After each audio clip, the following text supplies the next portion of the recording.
Everybody, this is Jim at sb500chart.com, and I'm going to do another update on ARNA Pharmaceuticals because it's starting to look a little bit clearer what might be going on here from a technical standpoint. Before I get into that, though, I just need to remind everybody that my website and the video are for educational purposes only, and nothing stated at the site or in the video is intended to be used as investment advice. I can draw lines on charts, but you have to draw your own conclusions from your own research and make investment decisions that are suitable for your personal financial situation.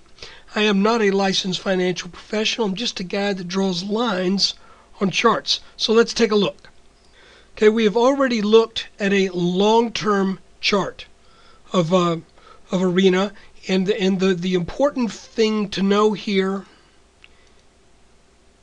is that this long-term downtrend resistance line that marked two very significant tops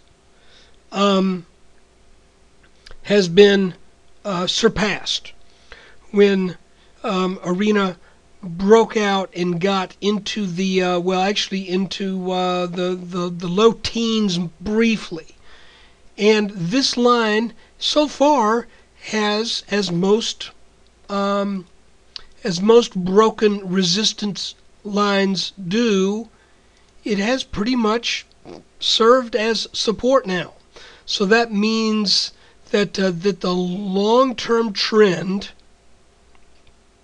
has broken. Now what's interesting too is if we take this top line, create a parallel line, and move it down to the low of 2004,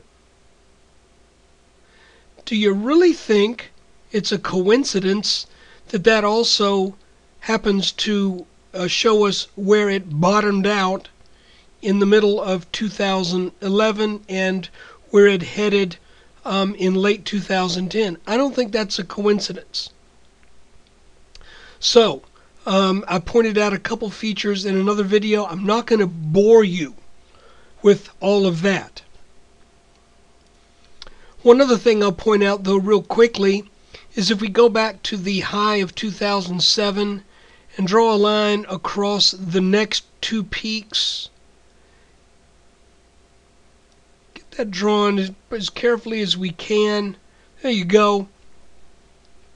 You can see that this trend line, create a parallel line, is also very close to being parallel, so that this looks like this was a parallel trend channel that took ARNA from the low teens down to the ones. You're probably saying, Jim, but what about this? Well, this was back when the binary event of FDA panel approval seemed very likely. The market reacted to that, and then when the bad news hit, that fundamentally really made a significant shift. So had the panel approved, then we would have broken out over this top line. I think it's really that simple. Instead, what happened was the panel rejected, and we came down, tagged this bottom line down here. I'll be honest with you, nobody could have drawn this line until we knew this was a bottom. So there was no real good way to say that when this broke, well, I guess you could have, if you wanted to really take a chance, you could have said, well, I'm gonna hold on, let me excuse me. I guess you might have, since we knew about this top line, you could have guessed about this bottom line, and if you did, more power to you because you got it right. But now, significantly, ARNA is over this top line. Now, what I really want to point out is if we look at an hourly chart, what we'll see is since late January until late April, this looks very much like an inverted head and shoulders pattern. And we came down pretty swiftly off of the highs around 11, sold back down, made a dip, made another dip, then made a really deep dip, which, by the way, came down to an expected support line, then came back to the same area that had been tried 1, 2, 3, actually 4 times if you go back here. Then it backed off into a little consolidation here. Now, if we look at it on a 30-minute chart, these lines line up a little bit better. You can see that this consolidation occurred after the tag on this line up here around 870. We started to back off and did so in something of a descending wedge, with the bottom line slightly descending. Now, what's interesting to note here, I've heard this rule before, and I've never really paid that much attention to it, but a lot of people say that when you are in a triangle or a consolidation, that it is not unusual to see a shakeout along that bottom line at about the 60% mark. So let's kind of look at this pattern, and I'm going to take it from the top, and there's the end of the pattern. Now, that doesn't mean 60% from the beginning of the pattern to where it breaks out. It means 60% from the beginning of the pattern to the end of the pattern. Well, that sure looks like about 60% to me. So with that in mind, you kind of know, be on the watch out when you're in one of these consolidation patterns. You might get a little head fake to take out that bottom line briefly. And in this case, we did. Now, what do we expect going forward? Well, let me back out just a little bit more. If we now look at a daily chart, a couple things I want to show you. One is, I mentioned that this low back here in March bounced at an expected line where it should bounce, and I got that because we had a low in August of last year and a low in November of last year, and you extend that line forward, there's where it bounced. Additionally, we have a high back in June of last year, and then another high in January of this year. Interesting to note that the slope of this line sloping down and the slope of this line sloping up are almost identical. That makes this a symmetrical triangle. Symmetrical triangles, to be perfectly objective and blunt, they can go either way. When they go, you have a minimum expected move that is equal to the height of that pattern at the first reactive move. The first reactive move could be this touch up here, but to be a little more conservative, I'm going with this bottom line. So we measure the height of the pattern here, and we know from that when this pattern breaks out, we would expect a move of this size as measured on a semi-log or a logarithmic chart. So let's say we break out in May. I'm just guessing. I'm not saying that's going to happen. If we break out in May, then we have, and it's to the upside, we have a minimum expected target of about $18, a little more. If we were to break out to the downside, then we would have a minimum expected target of about $4. So let me share with you my rationale.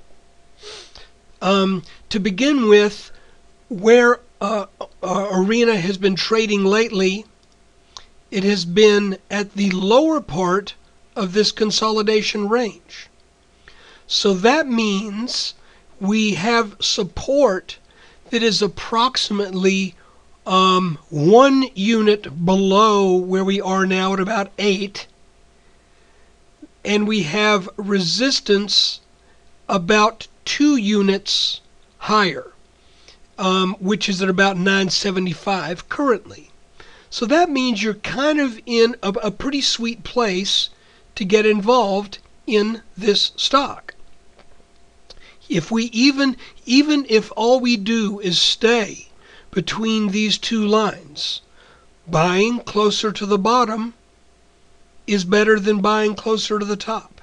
So if the best that can happen is this rallies back to 975 and you're squeamish and you don't want to hold it, then you can take some profits.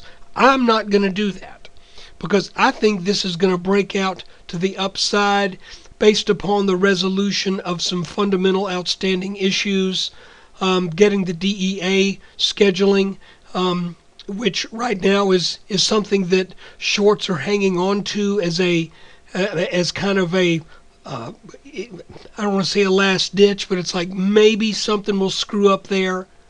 But if it doesn't, then that could easily cause a rally up to this top line. And then we have the European acceptance or rejection for sale of Belvique in Europe. If these all break in the right direction, then this will break to the upside. I don't think there's any question. Now, I want to say one more thing. If you see a pattern like this on a chart and it's just sitting there, and you see that this pattern formed after a swift upwards move, you should be able to say, with all other things being equal, this pattern has roughly a 60% likelihood of breaking to the upside just because of where it is. When you add to the fact that we see this pattern develop after a breakout over this descending line, this line should now serve as support. So if this breaks down to the downside, you have to wonder, could this pattern send ARNA's price back down to $4? Because this line should be providing solid support. So all of these things kind of add up to what I think the likely outcome that we break out over this line. Now, we've talked about the triangle. Let's talk about what's been going on here in the way of this inverted head and shoulders pattern. We've also talked about this little descending wedge. It's not perfectly formed, but it explains why we got that bounce on Friday right at $8. And I'll be honest with you, I had a buy-in at $7.97, and the reason was I thought we would come back and back test this line right here. So I was ready to buy at $7.97. Didn't get it. No big deal. But if we look at the inverted head and shoulders pattern just on its own, and again, the main thing I wanted to show you is this move that we just made did two things. This move that we experienced on Thursday and Friday did two things. The first thing is it solidified this middle line right here that's running right down the middle of our triangle. It solidified that as a technically important line. It also solidified the idea that we are dealing with an inverted head and shoulders pattern here, because this neckline is resistance. Once this line breaks, and once, quote, if, because I have to be honest, there's no such thing as a sure thing. But if this line breaks, then we will have a target equal to the height of this head, or in this case, since an inverted head and shoulders, it is the depth of the head. And depending on where it breaks, if it breaks down the road here, then that alone seems to indicate that this pattern wants to send ARNA slightly over this top line. Now I want to say one more thing quickly because I've talked for long enough. What is an inverted head and shoulders pattern if you don't know what it is? In terms of what takes place in market psychology, an inverted head and shoulders pattern is the transfer of shares. It functions this way. It's the transfer of shares from weak hands into strong hands. And we had weak hands up here around 11, and they were ready to sell, and they sold this thing back all the way to about 8. Then we started to have some churn. Okay? While it was churning, people were buying and people were selling, people were buying and people were selling. After that churn took place, there was another swift down move to the mid-7s. That took out the last of the hopefuls who bought up here in the 10s and near 11, likely. Maybe not all of them, but a lot of them. It also weeded out some more weak hands who bought back here in the mid to high 8s. Okay? And then when people started to buy to bring us back up to this mid 8 area, that was the accumulation of shares by people who had, well, let's put it this way, people with a little bit more, men with larger gonads. Okay? This was people who are willing to take on the risk. You might say then that this whole pattern has changed the psychology of ARNA Pharmaceuticals to a more strong-handed position. And if this top line breaks out, then the move should at least equal the depth of this head. I want to show you one more thing. When I do my analysis of the S&P 500 at sp500chart.com, I don't worry much about volume. And the reason is because high frequency trading has a tendency to create a lot of churn in high volume stocks and in indexes that can't really be trusted. And it has a tendency to also create straight line moves where there isn't much churn. So the volume signals get thrown off because of high frequency trading. At least that's my feeling. But when you're talking about an individual stock, volume still matters. If you look at this first dip back here, we had decent volume. If you look at this dip right here, when you see we had some fairly tall red candles here, getting up around just on an hourly chart here, we had 1.8 million shares change hands in an hour. When we had this dip right here, we were seeing 2 million shares change hands in an hour.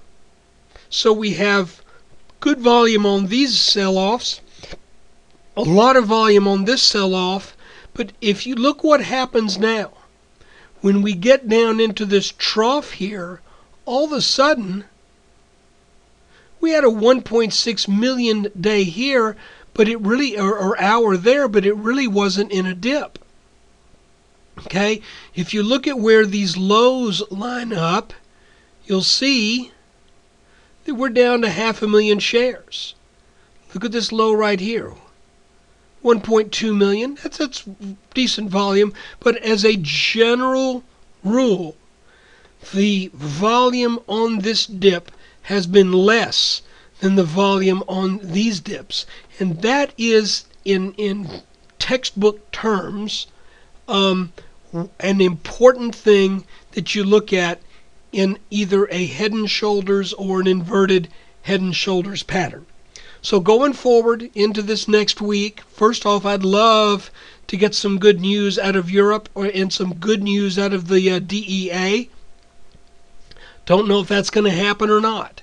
But I would expect this blue line to continue to hold as support. And I would expect this purple line up here to continue to hold as resistance.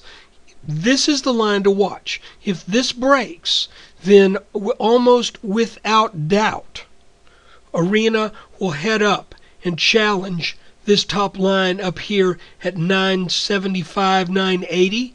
And if it breaks through that line, then we are looking just from the height of this pattern. We would be looking for a move to the mid to low 18 range. And given what we know about the short interest in ARNA, and given what we know about the potential for positive events to hit the market regarding Belvique, you know, that could happen. It could happen quickly. But purely technically, this is still resistance. This is resistance. This little blue line here is support.